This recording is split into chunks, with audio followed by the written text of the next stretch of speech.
wayesesho ukuthi kunenye insizwa ezayo nami ngibona umdondoshiye wensizwa ende lapha ya abayibiza ngokuthi uV ingayakamthembu umvelase sawubona Khosini FM. Hey Mashe. Kusekhaya la. Kusekhaya la. Kusekhaya la. Kusekhaya la.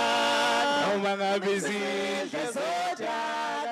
Noma ngabe izindle zodaka. Noma ngabe izindle zodaka. Kusekhaya la. Kusekhaya la. Kusekhaya la. Kusekhaya la. Noma ngabe izindle zodaka. Noma ngabe izindle zodaka wena Mashenge nawe uzoncika ngithi abantu bayancika. Yeah kuyakuncika. Nawe ncika ke. Awusidedele nje vele usibingelele mfethu usibingelele. Ubingelela amadlozi la ekhaya. Kunjani uyaphila? Ngane yakwethu. Hey yabona ngiyatatazela angazi uma mhlawumbe sisi noma mhlawumbe khona yenzeka la. Sanibonani ngenkulu inhlonipho nothando igama lami nguVimthembu ujama kaMnisi ungozo umvelaso ovela enyandeni ovela bahleka intombi eqeda ikhophoza lephambi kwamasokazi ubhovodla masaladi uqobo lwakhe ngizale ndwethu ke mina esigodini sasengedleni NDW ngiphuza umfula wathi umona ngithatha imzuzu cishe beyishumi ukuthi ngifake umlenze olwandle Indian Ocean. No dogs wanted. No dogs wanted. Mfethu lalela nalo Khosi FM nali ikhaya osothe wafika kulona kade ulizungeza leli khaya sikubona sithi noma ungazungeza kodwa wena ngwala. Uyabona kunento ekuthiwa yonke into nesikhathi sayo.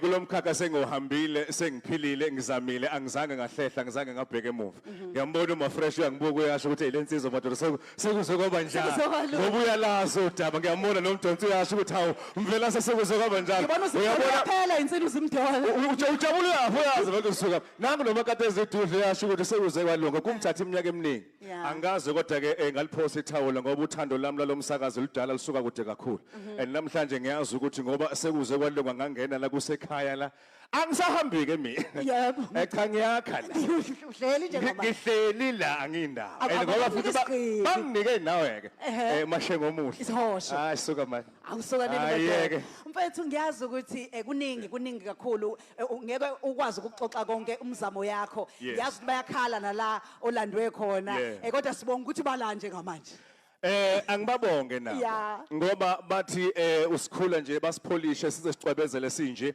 kunabantu abadlala indima ezahlukahlukene kumuntu so nabo kuhle ukuthi ngithi ngiyabonga ngoba ngila ngikhona ngoba balibona leli khona elikhona kimi nothando lokusakaza nje base bethu sondele eduzane ukungisondeza kwabeduzane sekwenza ukuthi abantu abafana noMagaye noba bomthabela bezwe into abangafisa ukuthi nomsakazo omkhulukazi uKhosi FM ngulithathe nalo lungibeke nami kuyibalazwe so ngiyabonga kakhulu mina abantu abaningi bayangazi nakubabona ukuthi bayazi ukuthi kuningi engikwenzile kodwa lokho osekwenzeka manje kwathi ngiya kwathi ngiya kwathi ngiya awu ngiya kwathi ngiya ngiya kade lokho uthi uyanqonqoza ufuna ukungena ufuna ukungena wazi walithola ithuba uyabona manje sibheke kwi-World Cup uma ngabe kuyiwa kwi-World Cup akuya kungadlalwa akube kusathathwa noma umuphi umdlali kusase kufanele abantu abazowina abazoshaya intaba abazobuya nendondo so uthe uma ulandwa wabona uvalo ngoba lo msakazo omkhulu uyasabeka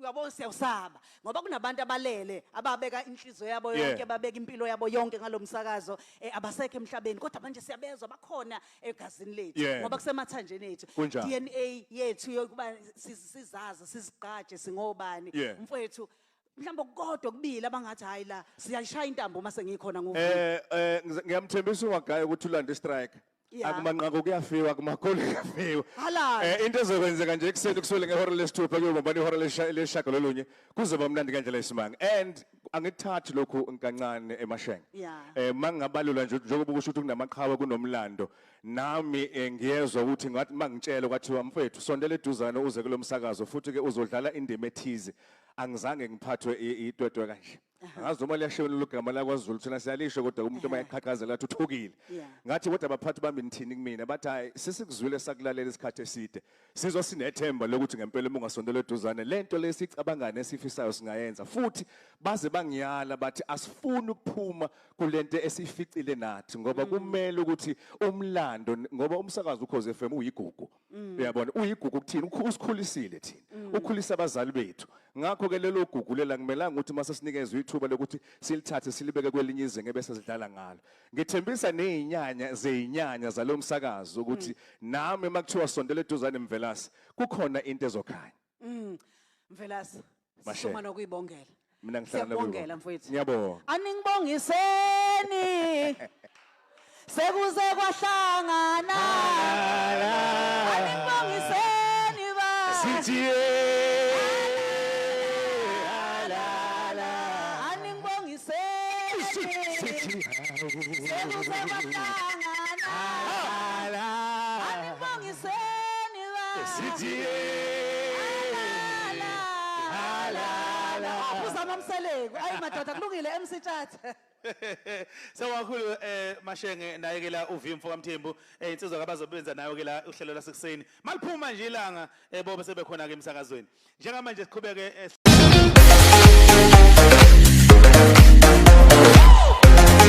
Hello everyone, welcome back to Sunny Live Show and thank you so much guys for tuning in. Well guys, I'm back again with the Mzansi Celebrity Stories and I'm playing sekhuluma ngo DJ Sigqemeza bakithi ke inkundla ke zokuxhumana ziyaphithizela ke emva ukuthi ke ukhozi lukhiphe ke iline up yalo yabasakazi abazosakaza kulonyaka ke oqalwayo. Join us guys ukuthi ke ukhozi unyaka walo liuqala ngo 1st of April uphele ngo 31st of March. So guys uSigqemeza ungomunye ke wabasakazi abagawulweke izembe esingakwazi ke njengababukeli ukuthi like was it voluntarily or like kube khona ukushayisana kwembono okwenzekeni but esikwazi nje ukuthi guys he's not coming back. Umrozo sizosakaza ke no Mr ke uMthembu uVimthembu lapha na ke kuyivuka breakfast show ekseni so as you can hear guys ukuthi ke uVimthembu ke echaza ukuthi kudala ke efisa ukuba sokhozini engasendwede ngokuhlala. We are hoping ukuthi ke will enjoy them but at the same time guys yakhala ngoSigqemeza but ke simfisela okuhle kodwa bakithi simfisela okuhle kodwa umfundisi ngazi ukuthi ke uNkulunkulu ke angahlahlamelisa ke indlela yakhe. Yeah guys, let's bring us to the end of this video.